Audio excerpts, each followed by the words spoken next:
It was a Sunday afternoon when it happened. I had just come home from running errands and, for some reason, decided to lounge around in just my underwear. The house was empty, or so I thought. My partner, Sarah, had gone out with friends, and her son Noah was supposed to be at a friend's house. I didn't anticipate anyone would walk in. I was sitting on the couch, flipping through the pages of a book, when I heard the door open. I didn't even have time to get up. Noah, Sarah's 19-year-old son, stepped into the living room, and for a moment we both froze.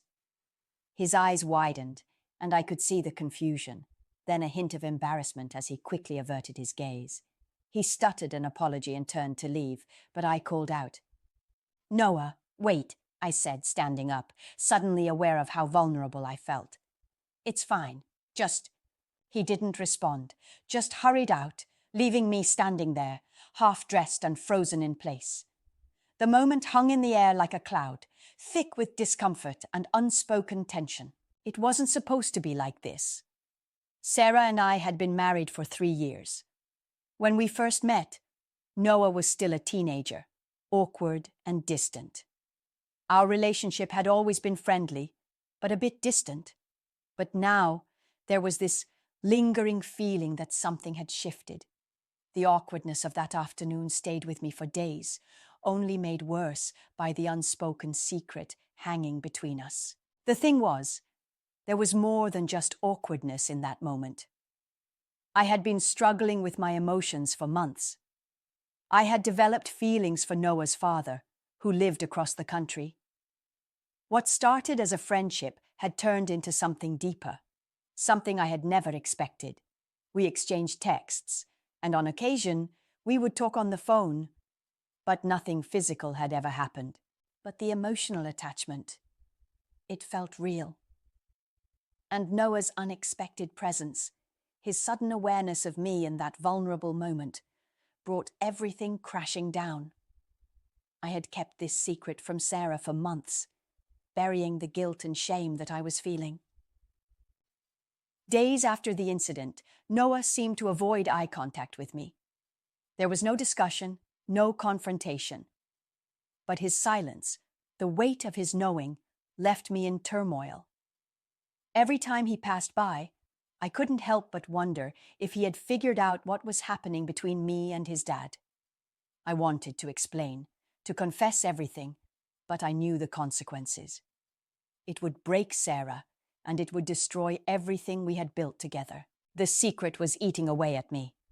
And though I tried to put on a brave face, I couldn't shake the feeling that something would eventually give way. Trust is delicate, and once broken, it never quite returns to its original form.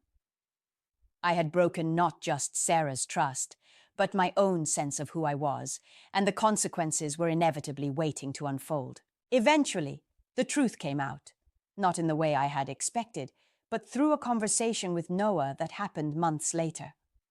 His dad had found out and confronted him, and there, in that moment of raw honesty, the emotional weight of the infidelity came crashing to the forefront. The fallout, as expected, wasn't immediate. For a while, things seemed to stay the same. Sarah and I tried to maintain the illusion of normalcy. We went about our daily routines, and Noah, though distant, didn't bring up the incident.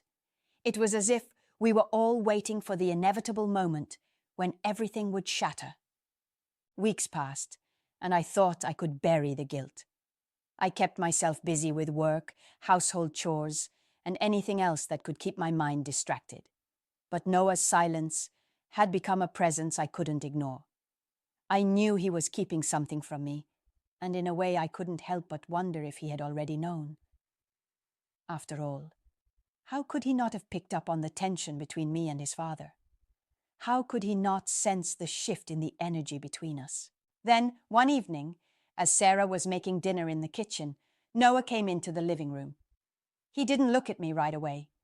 His gaze was focused on the ground, his hands shoved into his pockets as if trying to shield himself from some unseen burden. He cleared his throat, and my heart sank.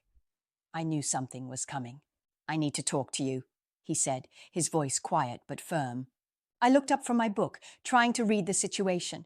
This was it. The conversation I had been avoiding, the one I had feared for so long. I put the book down, my palms sweating. Noah, I started, but he held up his hand to stop me. I already know, he said, his voice thick with emotion, about you and my dad. My heart skipped a beat. I had never imagined he'd find out like this, through the whispers of rumors, a stray text message, or something as simple as a wrong turn of a conversation. But here it was. For a moment, neither of us spoke. The air between us was thick with tension, and I felt a sharp pang of regret.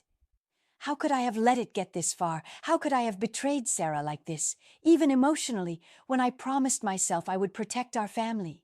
I never wanted this to happen, I said, my voice breaking. You have to believe me, Noah. It was never about you or your family. It's about me. I got lost in something I shouldn't have. I've been hurting, and I didn't know how to fix it. Noah didn't look angry.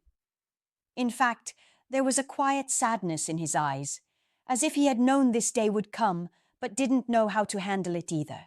You've hurt her, he said softly, his words cutting deeper than I had anticipated. And now I'm here, stuck in the middle of it. You don't get to do that to her.